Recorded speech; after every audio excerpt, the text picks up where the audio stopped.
Hey guys, welcome to the Liberal Hive Mind, a channel solely focused on exposing the abundant hypocrisy of the left. And here's the meme of the day brought to you by 5mind.com. You know, I was just thinking the other day, where the hell is Greta? Where is little Greta Thunberg? It's very interesting now, isn't it? And I know Greta Thunberg is still around, but I'm saying this within a very specific context. I'm dubbing it the Greta Thunberg phenomenon. You know, she was everywhere for years. You couldn't avoid her. The constant performance, right? The walking out of school, the constant lectures, this 9-year-old girl, well, she was the authority to be listened to, and the message that she was telling us was that essentially the world was ending. A real doomsday cult, if you will. The world is ending, and it's all our fault. It's the greedy capitalists that are destroying the world. It's time to shut down the modern world, shut our entire economies. Why won't you listen? This is all wrong. I shouldn't be up here. I should be back in school on the other side of the ocean. Yet you all come to us young people for hope. How dare you? You have stolen my dreams and my childhood with your empty words. And yet I'm one of the lucky ones. People are suffering. People are dying. Entire ecosystems are collapsing. We are in the beginning of a mass extinction, and all you can talk about is money and fairy tales of eternal economic growth. How dare you?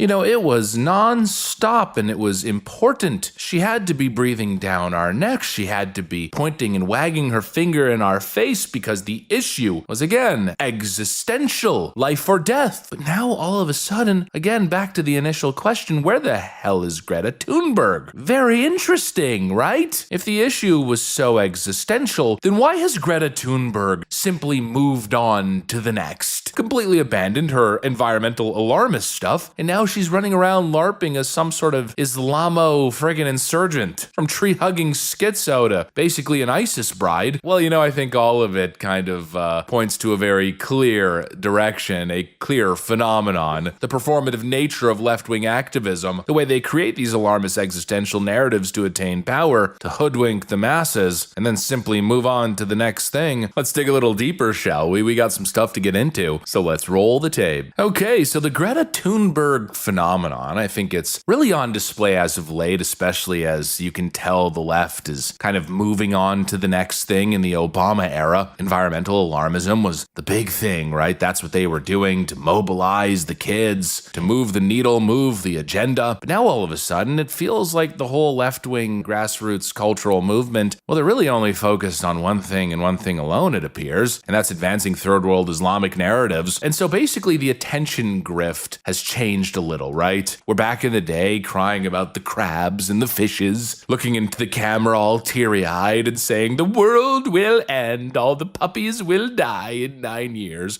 When that was basically the biggest way to get attention, you know, that's what they were doing. But now all of a sudden, the media landscape has shifted. The new hot thing is now LARPing as a Palestinian insurgent. And the moment that happened, all of a sudden it feels like, you know, someone flicked a switch. Environmental activism is now a thing of the past. And that, my friends, is how you know that none of it was really ever serious. It's the same pattern that we see over and over with these people. All the doomsday clowns spraying orange paint on the Mona Lisa, the Just Stop Oil people. Where the hell did they go? Especially given the current environment. I mean, you look at the Western world, you look at energy policies, a lot of it's getting rolled back. A lot of these carbon taxes and gas taxes, we're seeing a re-embracing of fossil fuels, mostly because, well, you don't really have a choice, especially if you're eventually going to remove dependency on it. You can't stop the economy in its tracks now, can you? It's totally counterintuitive, but these people never cared about that. No, it was about the headline. Just stop oil, right? At any cost. Well, governments are finally feeling the pressure, green-lighting pipelines. A lot of the regulations are being lifted. We're drilling more. And these people are nowhere to be seen, all of these groups. No, they're all in the Palestinian flotilla. In other words, the fashion trend is over, and that is really what the left is all about. Virtue signaling. Being a pretentious little big city hipster artist. Being in with the crowd. The rest of your trust fund kin. And clearly it was never actually about results. It was about looking morally superior. Gaining attention. Gaining a platform. Gaining political influence. And probably most importantly, consolidating political power. It wasn't about actually reducing emissions. It was about collecting more taxes and bloating the bureaucracy. And that's really the biggest truth. It's not like oil consumption was going down. Emissions certainly were, at least in the West, but not in total, not globally. No, it was simply being shifted to China and India. Oh, well, look at our incredible numbers. Meanwhile, the charts, when it comes to air pollution and CO2 emissions, freaking skyrocketing exponentially in the Eastern world. Yeah, despite everything they did, they never actually delivered real climate wins. All this talk about offsetting, carbon capture, sustainable energy, renewable energies. I mean, talk about offsetting. Just look north of the border. Really the perfect example. All of these phony, left-wing, virtue-signaling, smug prick Canadians. They love lecturing the world about carbon taxes and green policies. We're so morally superior. But look what's happening right now. The Canadian government can't even manage their own forest. They can't even manage the bush. And now you've got out-of-control wildfires that are spreading like crazy. Again, going to offsetting, pretty much offsetting all the